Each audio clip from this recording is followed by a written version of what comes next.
Last night the House Republicans passed our version of the governor's budget. I like it. I voted for it. I advocated for it for a few different reasons. One, there are no new taxes in there. Second, I feel it brings our spending back into a more realistic common sense basis where we're not spending more than we're taking in revenue. That's something the previous administration did for 8 years and why we're in this mess with the cuts that have to be made. Some of the highlights of it, there is more state money going into education now than ever before.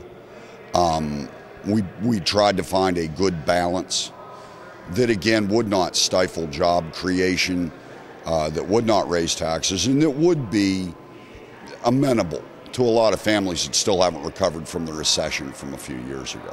I think it's all about expectations. The guys on the other side throwing out all these doomsday scenarios, of course, are going to paint the worst picture possible. They are lathering and chomping at the bit to find new taxes so they can spend more money, and it just doesn't work.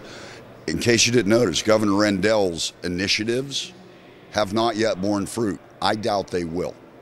And I'll call it what I called it yesterday, a failed experiment. Governor Corbett told everybody where he was coming from when he campaigned. He hid nothing. A vast majority of our caucus agrees with him with a few minor tweaks in the budget. And we voted it. You know, it's a democracy. 109 votes wins the PA House. That's what we came up with. I've called most of my superintendents now. I have 9 school districts. There's 3 I have to call yet. They've seen that the House Republican plan gives them a more basic education funding. We restore the accountability block grants so that they can fund their kindergartens or whatever they use that money for. Overall, the House Republican plan versus the governor's initial proposal beefs up spending in education on all levels.